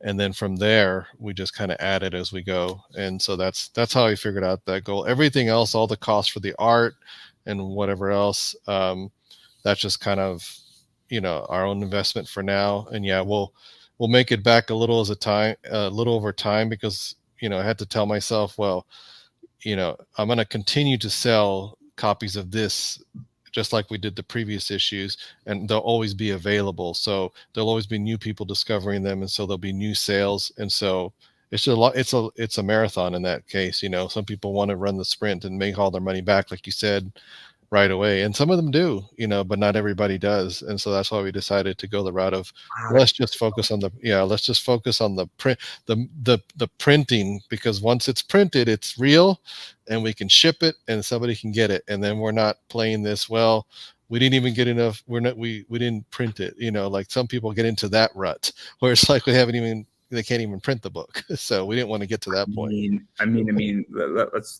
call what it is. I mean, how many projects have you both backed? Mine's pretty up there because I have a mixture of a lot of things, almost 70 on my end. So how many comics, like board game wise? There's a reason why I'm asking. Oh, the vast majority of that is board games and comics. So Yeah. over 50. Oh yeah, easy. Yeah. What about you, Roy? I'm actually relatively new at this. Joe actually, introduced me to it. So, We're not holding it against you. oh no, not at all. I understand. I'm new to it. So, like I said, I'm really new to it. Honestly, and what's really neat that this I think is kind of the coolest aspect for me, standing outside the box looking in, is that the ones that I backed are actually something that Joe has sent me, or maybe some of the creator that I've been following on Facebook or Instagram, where I just really love their work. Matter of fact, one of the artists that did one of our variant covers, that's kind of how I got to know them. Was I followed them on Instagram. They put out a couple Kickstarters, and I love art books, sketchbooks, anything with art. I love collections. So I saw that, and once that happened, I reached out to them. And I was really worried. I was like, I don't know if this is normal or weird or what, but hey, I'm doing this project, and I would love to have your artwork, featured on our cover. One, as a fan, but two, because I know just how good it is. But it was through Kickstarter. If I mean honestly, I'd probably say like 20, maybe. And I think they're all either a art book or a comic book, but a lot of them also through word of mouth. Joe is really good about sharing. Hey, check out. He knows what I like, and he's like, I think you might like this. In our conversations, and I'll check it out. And yeah, sure enough, that's how it works. And so I'm glad to see that it's continuing even in ours. It was just word of mouth. So the reason why I asked this is that you mentioned about printing errors and ruts and things of that nature. I mean, I backed, I think, like 85, 90. So I don't back a lot of projects. I'm very selective, and sometimes I back heavy. And like I back projects like $400 or $500. No questions asked. For certain things, obviously some retail stuff is in there, some other stuff's in there. So that's why. But one of the things is that there's delays right now in a lot of this, and I hate to say it, but there's real problems with all of Kickstarter. I mean, I don't know how many books you guys are waiting for that are considered to be late. So I have a different definition than late. My definition of late is 6 months after when you said it was going to be delivered. That is my definition of late. I think that is more than generous. I do. Some people disagree with me. I think if you say your book's going to be in my hands in May of 2023 and it is October, I think you are late. I don't think you're super late. I think if by February of 2024, you are super late. And if your book is not in my hands by June of 2024, when it was supposed to be in my hands in May of 2023, I have a 20% chance of getting your book. That is how I calculate it. And that is a real problem. So that's one of the things that I think is one of the biggest problems on Kickstarter. And the reason why I bring it up is that I don't know if you've experienced those problems yet, but also that's what prevents me from returning to people on Kickstarter is when they have those issues. And they happen a lot more than people say, oh, no, that doesn't happen. No, it happens. It happens. I'm owed a lot of books from a lot of people, both in the mainstream and in comics and indie comics right now. A lot. I think that's where we kind of have an advantage, or maybe just the experience, call it experience, where we've actually done this. Like Joe was saying, we actually have done this before, and we've kind of found all the little, so far, I mean, knock on wood, issues that we run into. But, this is something, that's the thing we said. We wanted something that was done, like complete. And we wanted to be able to provide something like guaranteed. I mean, I know people hate to use that word, but we work with Comic Wellspring, and they're very, very good at customer service. If we have any issues, if we had a con and we're like, we need it by this time, this date or whatever, they put a rush on it and they've gotten it to us. So I can definitely toot their horn as far as that. But yeah, and I think that was also kind of the goal. I don't know, Joe, you want to talk to this, but we're just basically looking at the amount we need to print the books. That's it.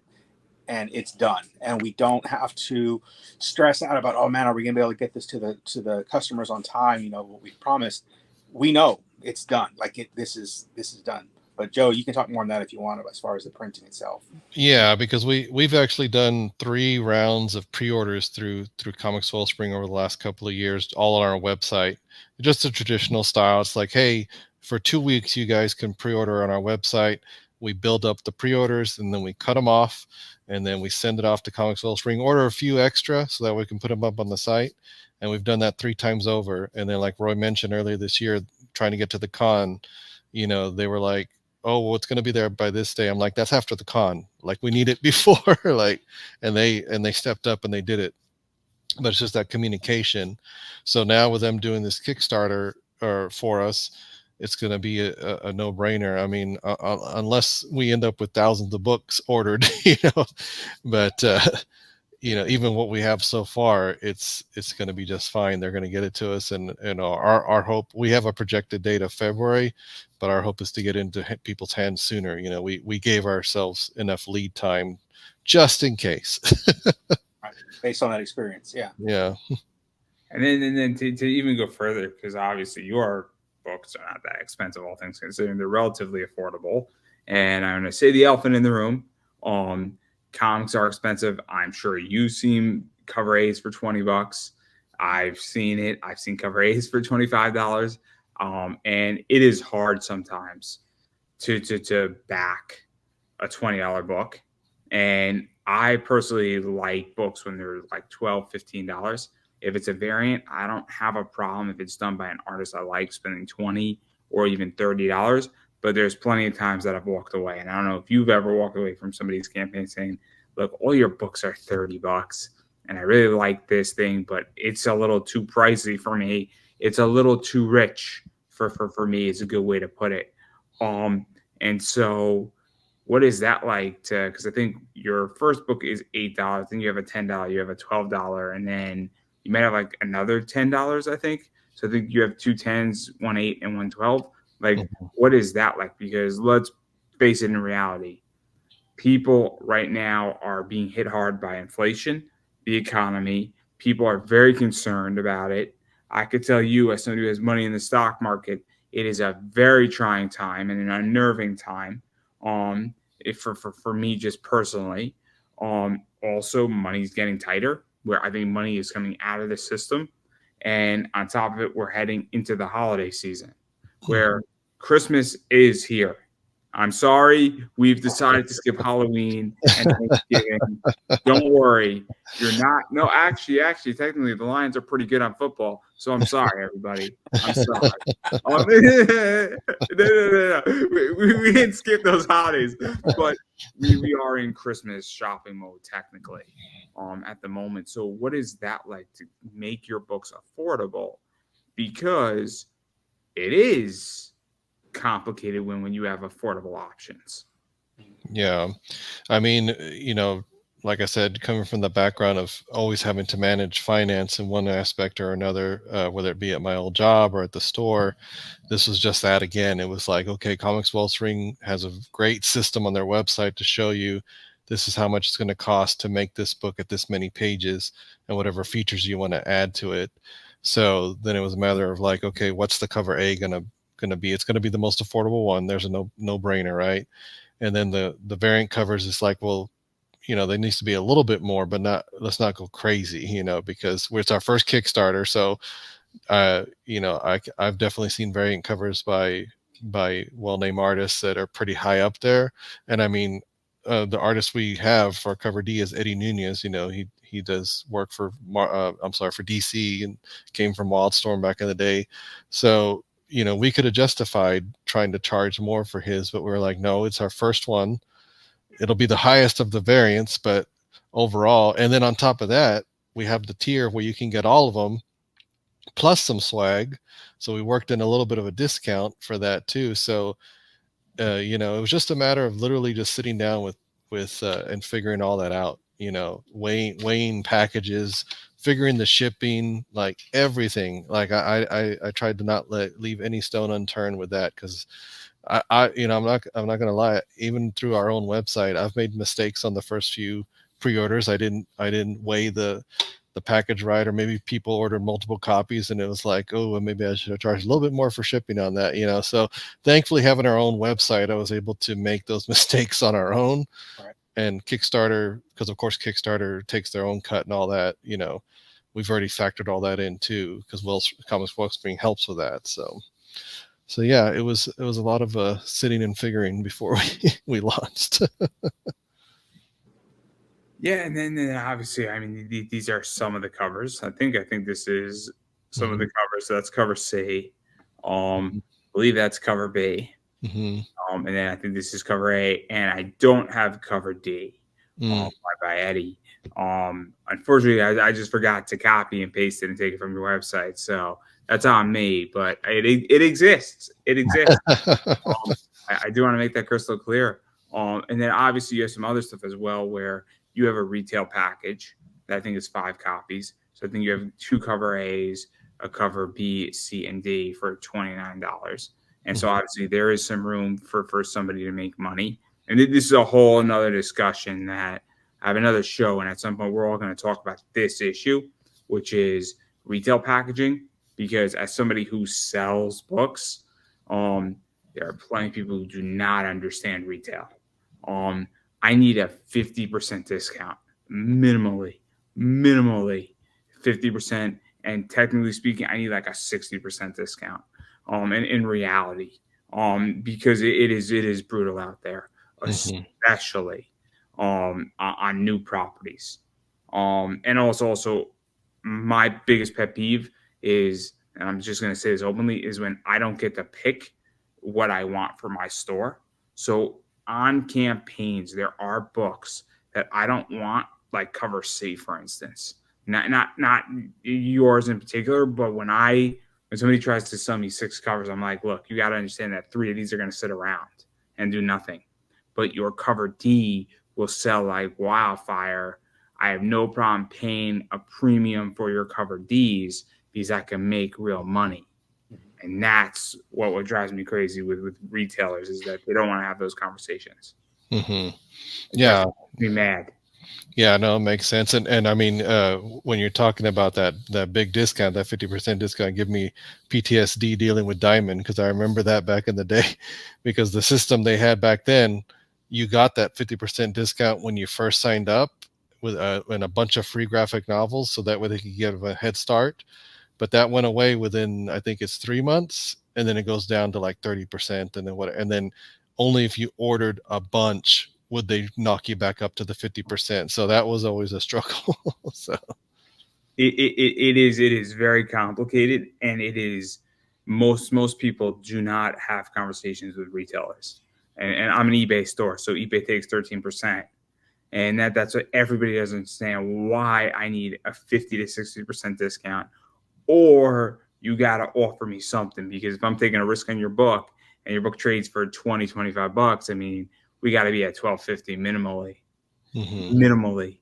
I mean, I can't go below. I mean, if you're going to sell me a $25 book for 15 bucks, there's no money. And I hate to make this conversation about money, but it is in my business. That's why on retail, I don't deal with certain people, because they just don't get it. It's a problem. It's one of the biggest issues, is that I think people in Kickstarter don't understand retail. And I think whatever they don't understand that you need to figure out your numbers that work so that my numbers can work. And there you go. Not you in particular. I mean, I'm not saying you in particular, but I'm just saying in general. And I think it's a real issue. And obviously, this is why I think it's more interesting bring this full circle about how you're coming in from a business standpoint. And that's where I think you have a real advantage, going beyond just writing and creating a story, is that you understand what it means to run a business. First thing, coming in saying, I'm going to go create comics. And I think that there's a misconception, and feel free to disagree with me, that there's the business side of comics, which is like business. And then there's the comic creation. And those two things are massively separate. There's any business, to me, and this is just my thought, is that we're just changing parts out on how it operates. A comic business does not operate the same way an automobile business operates. but components of it operate the same way, where you're going to have equipment or you're going to have upfront costs when you buy comics or make comics. And so that's just my take, but I digress. I'm not going to pontificate here. No, you're like I said, you're definitely hitting it because, Yeah. like I said, we dealt with that at the store, and it's the same thing here. You just got to figure out what's the cost so we can keep doing this. I mean, people can keep throwing their own money at it a long time too, but at some point, at least attempt to make your money back. So that's the part that I think people don't understand.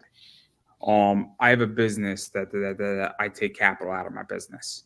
I take a distribution, so I don't get paid in my business. I get a distribution.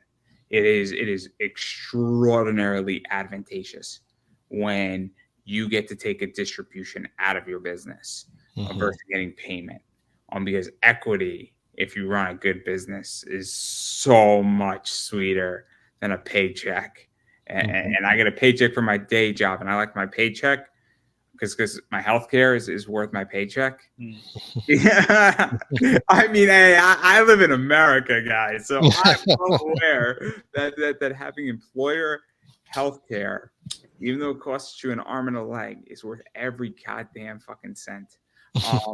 Especially when you have a massive expensive surgery that's in the 6-figure range. So that's all I'm gonna say. That's the best investment of 2023. I can tell you that. I paid way less in premiums than my surgery cost. Way less. But I digress right there. But I do want to back out of this, and I do want to actually talk a little bit about the industry and how you guys feel about it. And you both are new, and I'm curious how you feel about the health of comics right now, because we are in a weird time on campaigns, and I was alluding to this before a little bit, where I think some campaigns are doing great. I think some people are doing great, but I also think a lot of people are struggling. I think a lot of people aren't funding as fast as they once were 2-3 years ago. And I think a lot of projects are barely making it across the finish line. And so I'm curious how you two feel about it, or maybe you don't really know because you're just brand new. I mean, and that's fine too. I mean, I'm just curious where you guys are seeing, because I see something where I just feel that a lot of shifts have happened for a lot of reasons, but I don't know if we're in a healthy indie comic environment anymore. I mean, I know I've seen some things, Roy, but I don't know if you have, because we kind of look at it differently, I guess. Yeah, I mean, I definitely see a lot of the conversations that are going on out there, a lot of the debates. Since we're just coming into it, like you said, we're coming into it in a more unique point of view because of the way we're doing it, because we're not treating Kickstarter as the end all be all. So we basically just coming into it, setting our goals that are right for us, right? And I'm not just talking monetarily. I'm like, goal number 1, get on Kickstarter, did it. Goal number 2, get it funded on Kickstarter, did it. What's the next goal? Build it. It's like, so whatever problems are going on out there, obviously each creator is going to have to deal with it on their own. And all the things you've already mentioned, the economy, the inflation, like Kickstarter itself, like whatever it is that they're dealing with, they're each going to have to do it just like we are.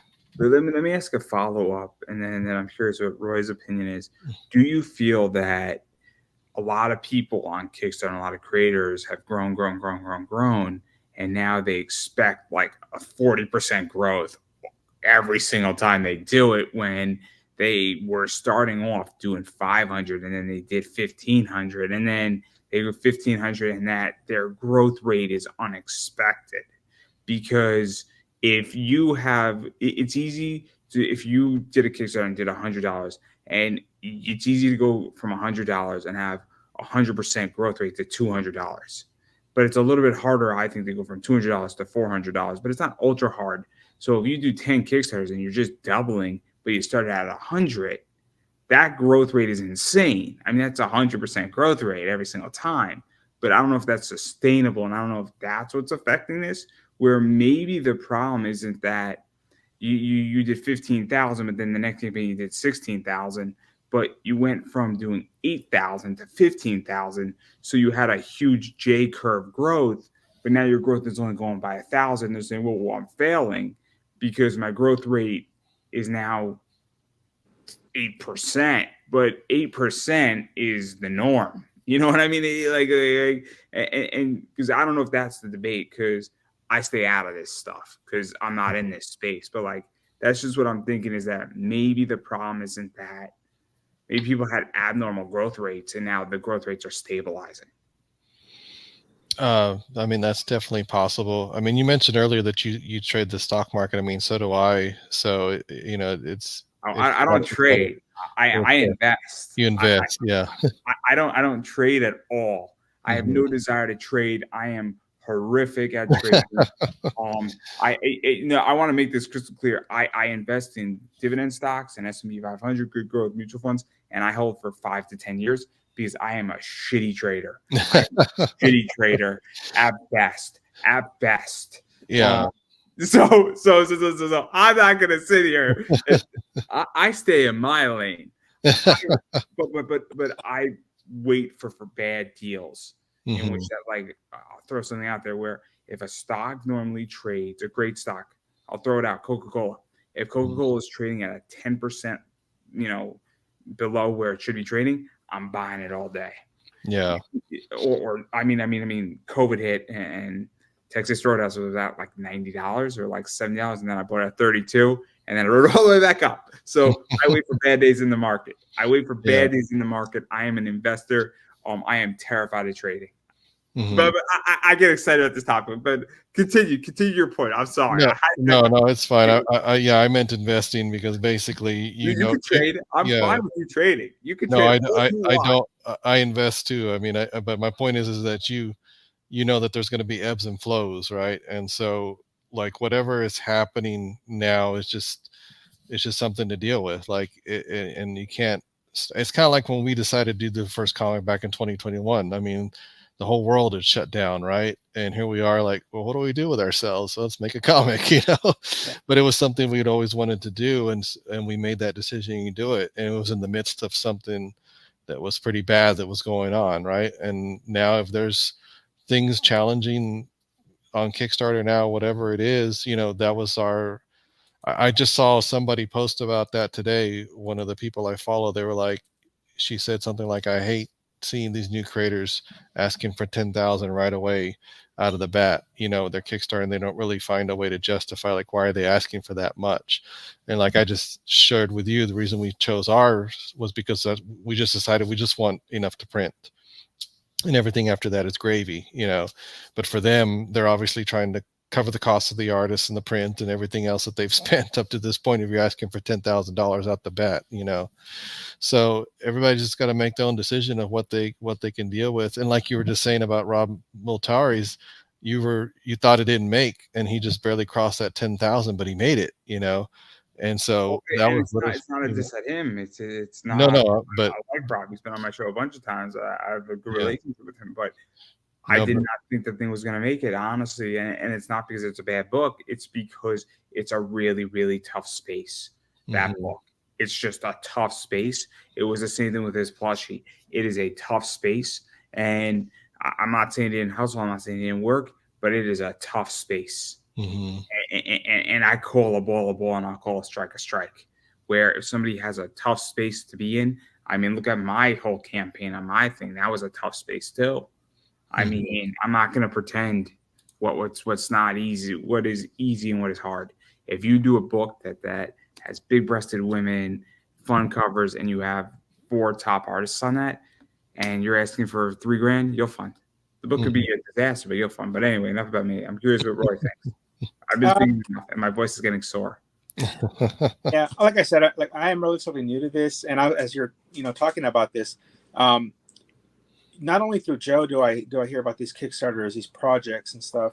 I see it as all the books that I've backed have succeeded and blown way past what their goal was. But the other thing I saw, kind of like us, and what appeals to me is I actually, when doing these cons, I like to just walk around and talk to other creators. Whenever we go, even if we're not vendors and we're just there, I will go and talk to these other creators and see what their books are. And I've actually funded more Kickstarters because of that. And I don't know if it's just that, like for me, I worked in sales, I worked in customer service. I like talking. And so when I can communicate directly with the creators, I find that for me, that's more successful than just seeing it on there. But to answer the question, as far as what I'm seeing on Kickstarter, everything that I've seen has just been phenomenal, which is why I was so nervous. I was like, I don't know if we're going to be able to, hit, even though we're starting off low, yes, the goal is to fund the book, and gravy is just proceeds that go back into the book,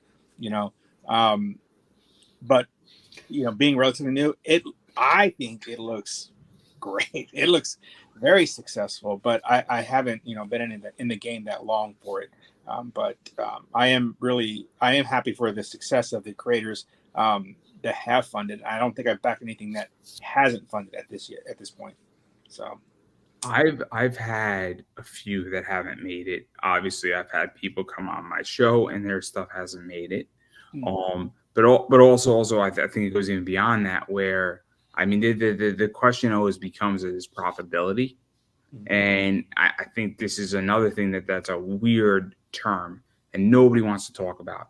Where if you raise $250,000 on Kickstarter, but you only brought in 240,000, you were technically successful, but you made $10,000.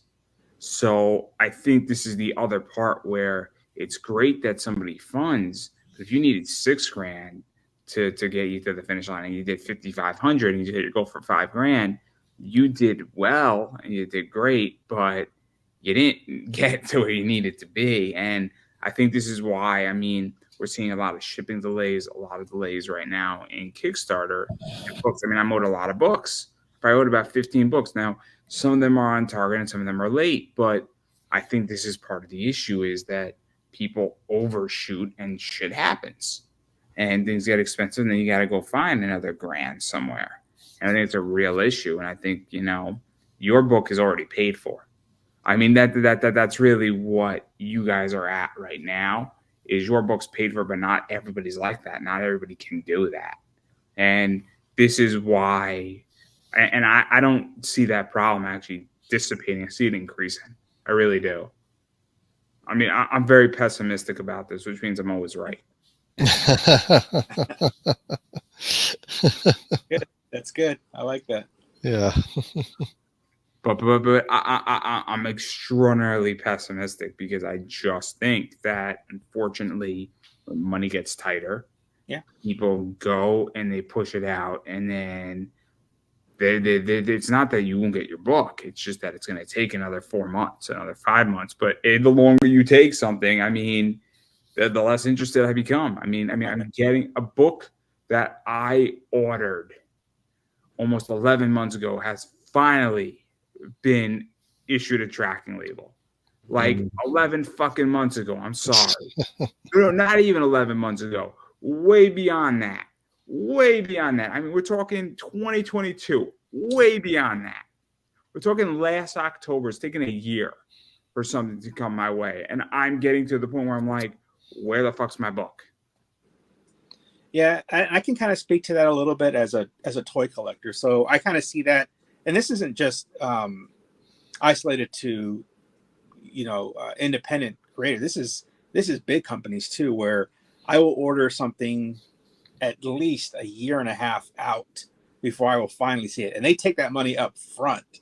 That money's gone, and fortunately, and again, knock on wood, I haven't been stiffed on any of that. These are things that I'm just like, I'm going to invest in this now. I know I'm not going to see it in like for another year, sometimes two. I've had some that are 2 years out.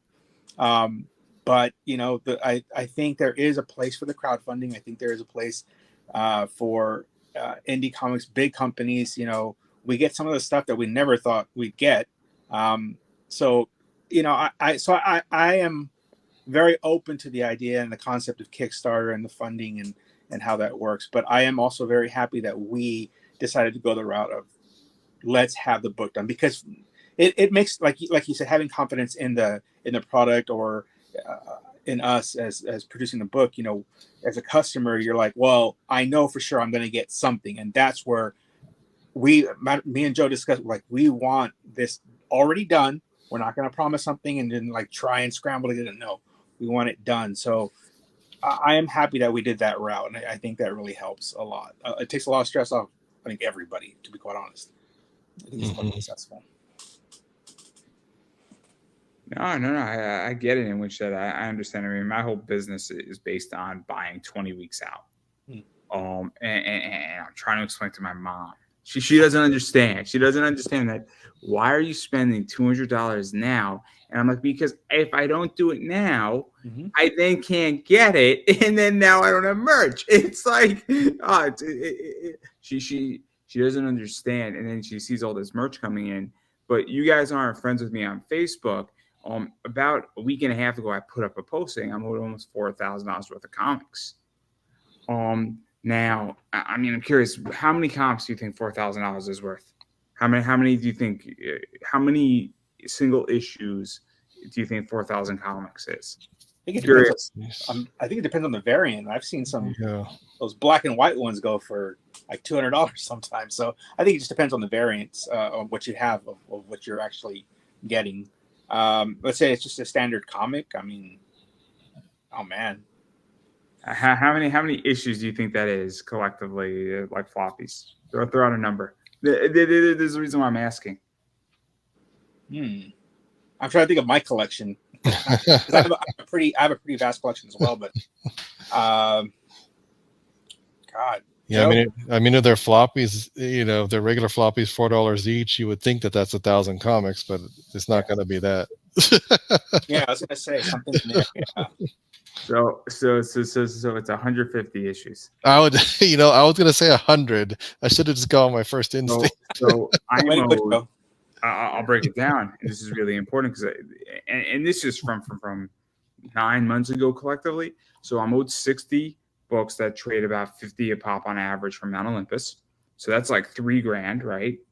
Then I'm owed 15 Steph Wilson covers from a guy named Steve Tanner Hurley, who, and all this stuff's going to be delivered. That's why I feel comfortable talking about this. So that's 15 to 20. I mean, that's up there. Then I'm owed 15 by Eternal Press, which is Dustin Burnell's company. And these are all people I know well enough. And those books trade anywhere from 15 to 30 bucks a pop very easily, depending on what they are. Then I'm owed about 30 books from Tom Hutchinson. So those trade from 15 to 80 a pop. And that's a big spread right there. And then on top of that, I'm owed stuff from Merc Mag. I'm owed stuff from Comics Elite. I'm owed stuff from like Zenoscope. And then there's just a bunch of other stuff. So it's about $400 to $4,500 worth of comics. And that is just the tip of the iceberg. I'm owed a bunch of money in cards. And the reason why is that some of this stuff is 9 to 10 months old. Some of it's even older, which is crazy. And that's not including anything on Kickstarter. And the reason why I bring this up is that I am extraordinarily sympathetic to people waiting for books. I don't think anybody on Kickstarter is waiting for $4,000 worth of comics right now. I don't think anybody is. But my patience is wearing thin. After 11 months, a year and a half, my patience wears massively thin. And so that's where I'm at. And that's why on Kickstarter, you got 6 months after your release date to get me your book. In 6 months after that, you're late. That's just where we're at. And there are people who are actually not allowed to come on my show because they are over a year late. So if you want to get banned from my show, everybody, don't deliver your book. That thing, and I won't have you on my show. I mean, there's 3 ways how to get banned from my show. You openly insult me and disrespect me. You have a massively late Kickstarter. And then the third is that you have publicly said things that you shouldn't have said about just normal things. Those are the 3 ways you get banned from my show. But I digress. That's all I have. But yeah, we've been speaking for a while. I don't have to speak tomorrow, but my voice is getting sore. This is, I think, hour 3.5 of me speaking today. Wow. Yeah. I speak a lot. I interview a lot. But I do want to give both of you a chance to self-promote yourself, your campaign, everything that's going on, where people can find you. So where people can find you, the campaign, all that fun stuff, social media. I don't know who wants to go first. Go hit it. So I made a custom website, so to take them to the Kickstarter, super easy. So it's just childsplaycomics0.com. I spell out the word zero, and I'll take them straight there. And that our profile has all our social medias and stuff. So yeah, we're like I said, we still got 28 days left. So come on down, check out all the covers. You can see the mysterious cover D that we didn't get to see tonight. So. Hey, I was trying. I messed it up. I'm just messing with you, Andrew. I'm fine taking the L. I'm fine taking the L. I am perfectly fine. I'm an adult. I'm okay with taking the L. Yeah, like Joe said, our stuff is on there. I mean, I pretty much just everything I do art wise is going to be on there. My other pages aren't really about that. Most of my stuff is actually toy photography and or just social stuff. But yeah, if you go onto that site, we're pretty much all our stuff is on there. So, but yeah, this is a lot of fun. Thank you so much for doing the interview. I appreciate it. I appreciate it. This is really cool. It's one of my third interview. So, it's and then I'm going to keep saying it. I've been saying it for a while. You have to support indie. What that means is that when people have Kickstarters, you need to back their campaigns. You need to actually pick up a tier, pick up their book, read their book, check out their book, share out their campaign. I understand that money's tight. I understand that not everybody's campaign is your cup of tea. But if it's not your cup of tea, but you know somebody who it is their cup of tea, you should absolutely at least share it out. And on top of that, you should actually follow people on social media and engage with them, because that also makes a huge difference when you engage with people on social media, whether that's Twitter/X, Instagram, Facebook, TikTok, YouTube, personal websites. I don't know what other social media stuff is out there, but I'm sure there's stuff out there. But I think that those are the main 5, I think. Facebook, if I didn't mention already, I think I did, but I'm going to mention it again. Really, really important to do so, because that also matters. And then as far as I'm concerned, I got a lot of stuff going on. Obviously, I am Pop Anime Comics on Twitter/X. I am Pop Anime Comics on Instagram. I am Pop Anime Comics on Facebook. I am Pop Anime Comics on YouTube. I am Pop Anime Comics on TikTok. Notice a theme here, guys. Notice a theme. I will say this. I am not Pop Anime Comics on eBay. I am Pop Anime Comics Collectibles on eBay. So I decided to add the collectibles there. And I do have an eBay store, and I sell a lot of books, and I sell a lot of cool stuff. So a lot of cool stuff's coming in. And I got some really cool books coming in about 16 weeks. So let's just say that me and Sailor Venus or Jupiter, depending, because I get orange and green mixed up. I think it's Venus. No. It's Jupiter technically. Me and Sailor Jupiter are getting a little sparkly. And that's all I'm going to say. You can interpret that as sexual or unsexual as you want.